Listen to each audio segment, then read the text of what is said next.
The Birth of Merlin, or The Child Hath Found His Father, is a Jacobean play, probably written in whole or part by William Rowley. It was first performed in 1622 at the Curtain Theatre in Shoreditch. It contains a comic depiction of the birth of the fully grown Merlin to a country girl, and also features figures from Arthurian legend, including Uther Pendragon, Vortigern, and Aurelius Ambrosius.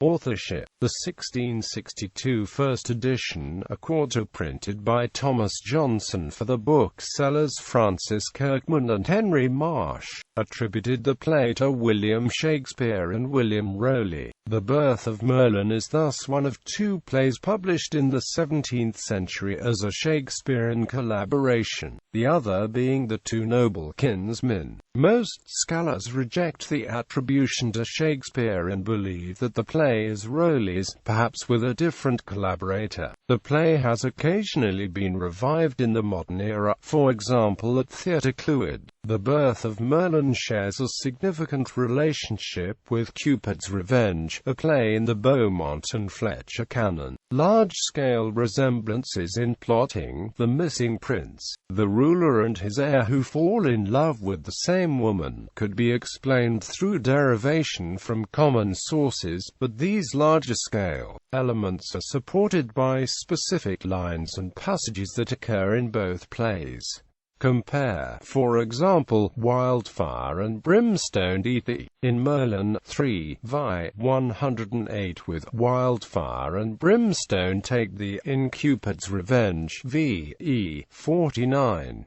Other common passages occur in Merlin 2, 35-9 and 72-81 and 3, vi. 83-4, and Cupid's Revenge IV 5-11, IV 2-7, and VE 44-8. The early critics who first discovered these commonalities took them as evidence that Beaumont and Fletcher had a hand in the authorship of the Birth of Merlin. This view, however, has not been accepted by the consensus of scholars and critics, since apart from the cited common passages, there is no evidence of Beaumont's or Fletcher's authorship in the play. The common passages appear to be best explained as the type of borrowings sometimes found in works of the era that have no bearing on questions of authorship. Though the dates of authorship for both plays are uncertain, it seems likely that Cupid's Revenge is the earlier work, and that the author or authors of Merlin were influenced by the Beaumont-Fletcher play. Synopsis. The Birth of Merlin possesses a three-level plot, a structure common in plays of its era. On the first level, the main plot, the characters are royal and their concerns are those of statecraft and national welfare. In the second level plot, the characters are aristocratic and genteel and their concerns are those of personal values and personal fulfillment. And on the level of the comic subplot, the characters are common and their concerns are largely sensual. Unusually, the play begins on its second level. The opening scene introduces the nobleman Donabert, his daughters Constantia and Modestia, and the suitors Cador and Edwin, and begins the story of Modestia's conflict between her desire for a religious vocation versus social pressures to marry. The famous characters of Arthurian romance do not appear until the second scene, which introduces King Aurelius and his royal court.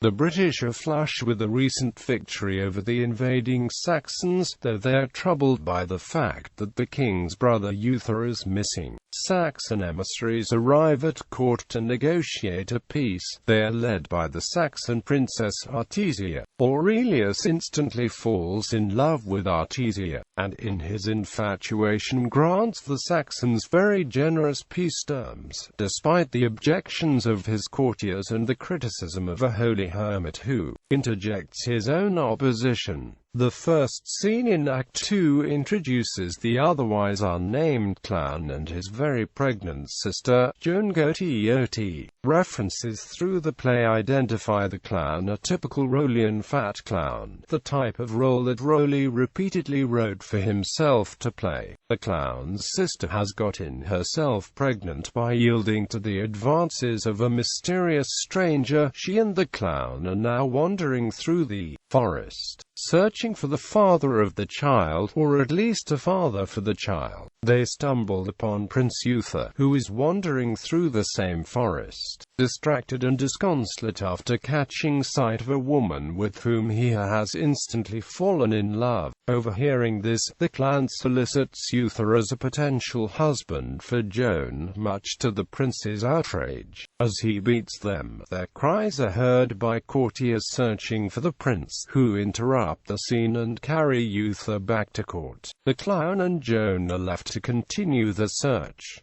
At court, Aurelius's infatuation has led to a sudden marriage with Artesia. One British noble, Edel, is so outraged that he flees the court to nourish his opposition. The court now blends British and Saxon influences, though not smoothly or happily. The hermit has a contest of power with a Saxon magician. The Christian hermit triumphs over pagan magic. Prince Uther enters, and sees that the woman who has caused his distraction is now his brother's wife and the new British queen. Aurelius recognizes the situation, and withdraws in anger and jealousy. In Act 3, the clown and Joan have reached the court in the search for her child's father. They confront various courtiers, with comically unsuccessful results. Finally, though, they encounter the actual father. Though Joan sees him as a handsome courtier, the clown can recognize him for a devil, his feet and head horrid. Joan pursues him, and the clown loyally follows her. In the second-level plot, Modestia embraces her religious vocation in a familial confrontation. Modestia's defense of her choice is so persuasive that her sister Constantia is converted to the spiritual life and rejects her suitor, just as Modestia has done.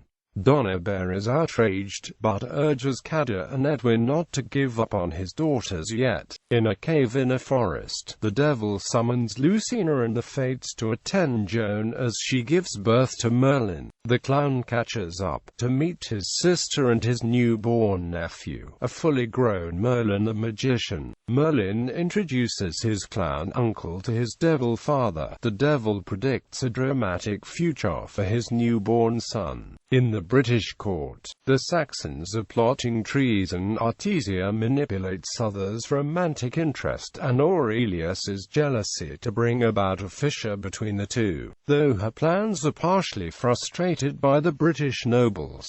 The two factions separate and prepare for war. Meanwhile, Merlin, Joan, and the clown have made the way to Wales, where King Vortigern, a Saxon ally, is having trouble building a castle. To keep the edifice from continual collapse, the Welsh must sacrifice a fiend-begotten child. Therefore they are pleased and relieved when Merlin appears. Merlin, however, foretells Vortigern's imminent defeat at the hands of Edel and the British. A series of battle scenes portray Edel's victory, culminating in a spectacular special effects scene in which Merlin prophesies on a blazing comet. Act 5 provides a swift wind-up of the various plots. Merlin seals his devil father within the earth, and leads his mother away to a life of repentance.